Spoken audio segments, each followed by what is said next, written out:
and she talks so sweet. It's like I can't believe I'm the one that she wanted.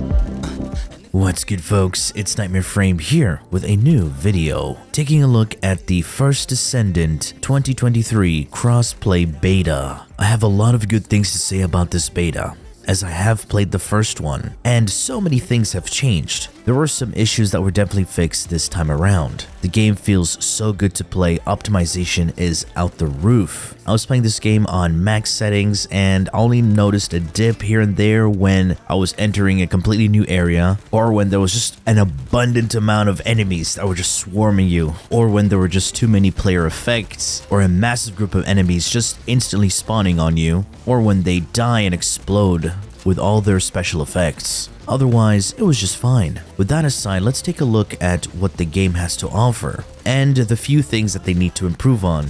Yet again, when I say a few, it's definitely a few, not that many as last time. For those wondering what this game is, or what it's about, well, it's a looter shooter.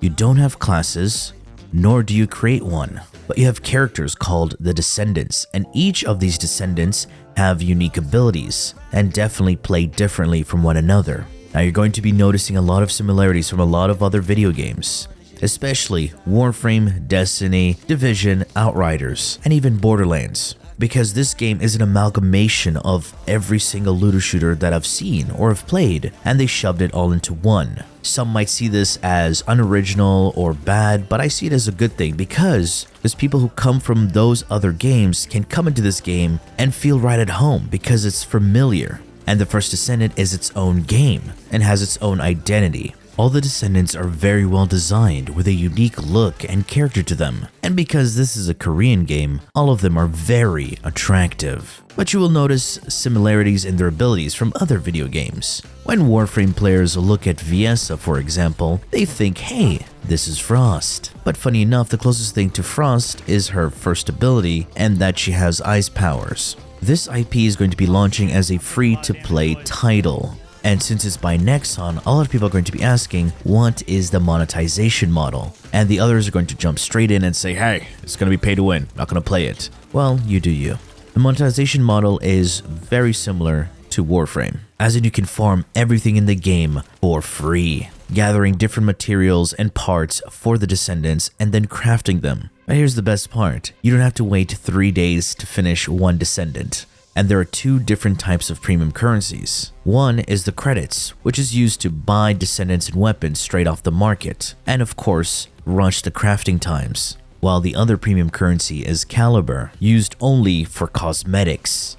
So if you want to buy Descendant and weapon skins along with color dyes, then this is what you use. So if I were to put this into Warframe terms, Platinum and Regal Aya, just to keep it simple. Otherwise, you don't have to spend a single dime. And unlike Destiny, you don't have to buy expansions or dungeon keys to enjoy the content. However, not sure about a battle pass just yet. And since this is a free-to-play game, I have a feeling they might add one. Here's another thing. There is no trading between players. And I'm not sure if they will add trading at all, because trading is the only thing that makes Warframe super free to play, because you can farm platinum quite easily by trading with other players. And unlike Warframe, there isn't any power creep, nor are there Descendants that are just way too strong or powerful than the other, as each Descendant that you play feels very valuable on the field, because they offer different things with their kits. But yes, some are very good at AoE ad clearing, while others are really good at boss DPSing, and have the others being more tanky,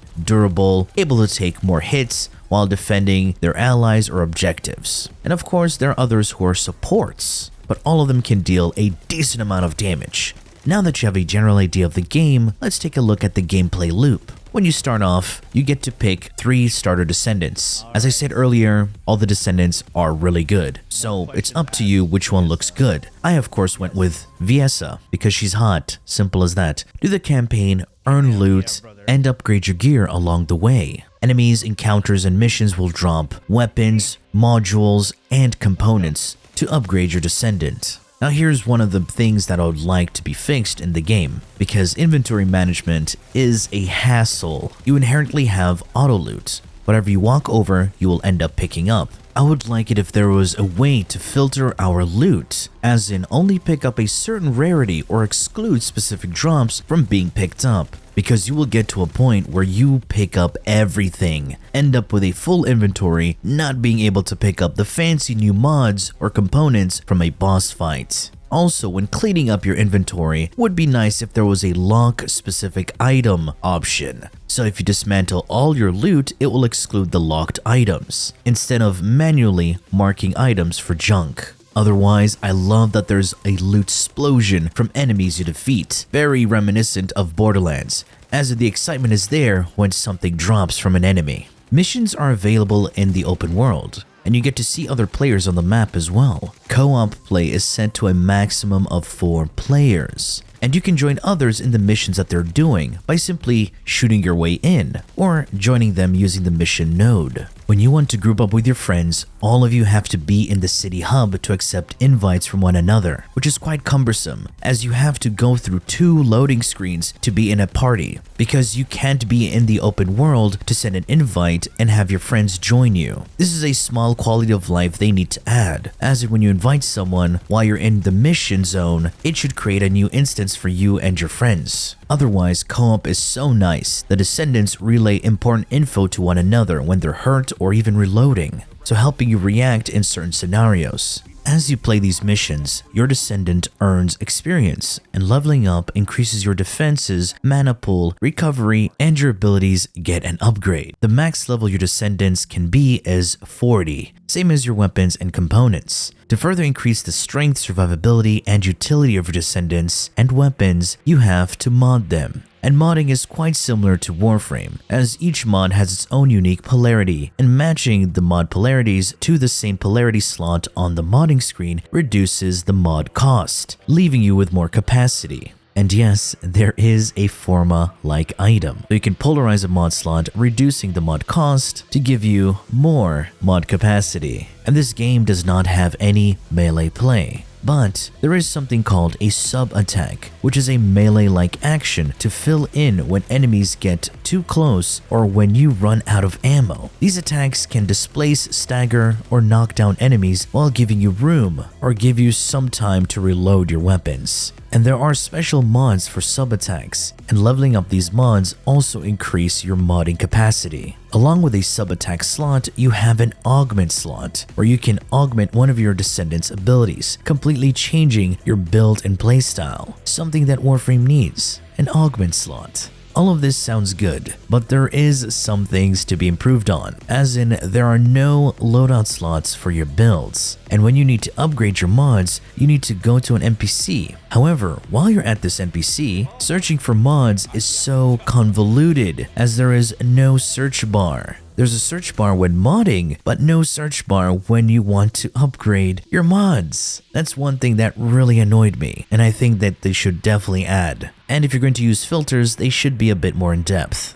allowing you to categorize the ammo type that corresponds with the weapon. For example, for the high power rounds mods, have shotgun, sniper, and launcher variants, but then it's all categorized into one section. And without the search bar, this is going to be a lot more annoying to look for the specific mod. Guns are also categorized by their ammo type, similar to Destiny, but they aren't locked in a specific order. Using guns with the same ammo type will draw from the same pool, so it's best you split your guns into different ammo types. For example, if you have an auto rifle and submachine gun equipped, and your rifle runs out, then so does your submachine gun. Within the First Descendant, there is also legendary gear, and within the legendary gear you got legendary weapons, which function like Destiny 2 exotic weapons, where each weapon has its own unique effect and bonuses that can change your build and playstyle, and all of these are available for free. You just have to farm for the materials and craft them. The only endgame we have right now in the beta is fighting the Colossi boss fights. These enemies have the best drops in the game right now, from Transcendent modules, augments, and even farming other Descendant parts. And oh boy, these boss fights are no joke and definitely require a proper team to coordinate and take them down. They can also be a massive DPS check, so if you aren't geared, well, say good luck to even killing one of them. There are wipe checks, limited revives, and even a timer. And I got my butt kicked so hard going into one of these fights without being prepared.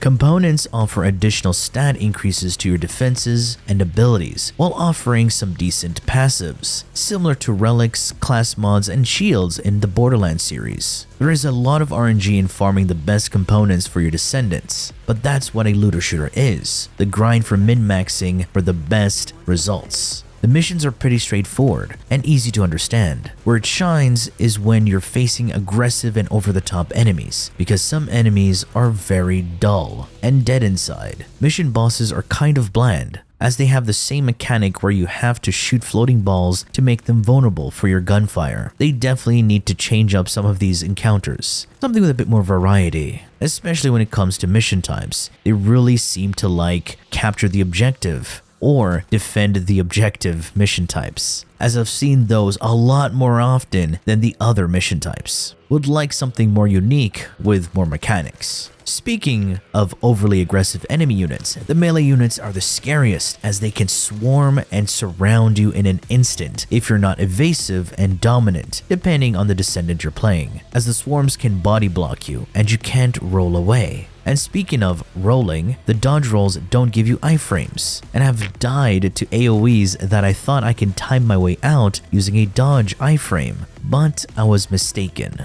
Now this is where it gets complicated and would require a mechanics rebalance, because dodge rolls are infinite and don't require stamina. But if they were to give you iframes, then they would have to either implement a limit to the dodge rolls that you can do in a certain time frame, or include a stamina bar for dodge rolls. So we'll see what they do, because trying to outrun some AoEs can be pretty hard, or even grappling away, as your grapples won't latch or the AoEs explode so fast for you to even react. That's my take on this. How do you guys feel about this? I've played for 2 days and was able to level up 3 descendants to 40 and put in a lot of time grinding out some mods. I definitely need to farm a lot more this time around, as I focused more on learning a bit more when it comes to modding, loot progression, and even optimizing some farms. Of course, I'm having a blast playing the game, and it's still in beta, which means they're looking for some player feedback. So I can't wait to see the full release of the game. Anyway folks, that has been it from me. I hope you've enjoyed and learned something from this video. And if you did, please feel free to leave a like, share, and subscribe. For more First Descendant content, streams, and so much more, do refer to the description. Thanks for watching, and as always, peace. Bye-bye now.